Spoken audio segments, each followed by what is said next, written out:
Janette Ewen, and I am a closet junkie.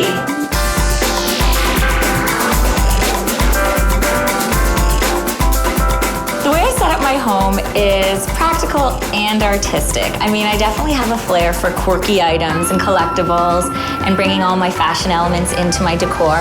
The reason why I keep everything out is I like to keep things top of mind. If it's not out, I can tend to forget about it. We all have that stuff shoved in the back of our wardrobe, and I like to put it out, have it on display, and then I remember to wear it. I'm obsessed with hooks because I can hang whatever I'm gonna wear the next day. I'm not very good in the mornings, I'm not gonna lie.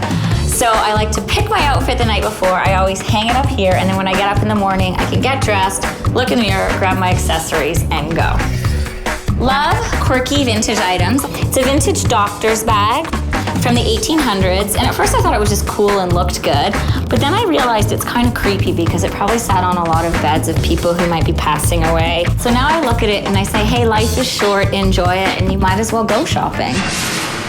I tend to make a lot of my fashion accessories part of my decor. You'll notice I've got a great pair of Alexander McQueen boots right here. I'm a huge McQueen fan, except I last about 3 to 4 minutes in them and I'm totally in pain. So rather than just put them away or give them away, I've made them a display item. I keep my rings out again because that's a thing I might add on later. So once I've got the wardrobe on, I can move along and put some of the jewelry on.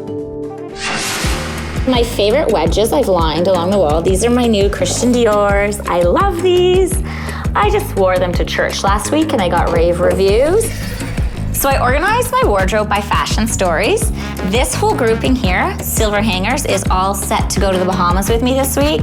And I'll just take this when I'm ready to go, put that in my garment bag, and I'm good to go. It's like we've got Topshop, Hervé Leger, lots of Aritzia. Just gotten a big bonus when I bought this dress, and I'm totally independent, self-reliant. I work really hard for my money. As long as I've known, I've worked 2 jobs. So if I do like to splurge a little, I'm gonna let myself. Just don't tell my credit card companies that I'm doing that because they like to cut me off. These are my favorite pair of Lanvin heels. They're a little beat up, but they're the first pair of shoes that I spent over $1,000 on.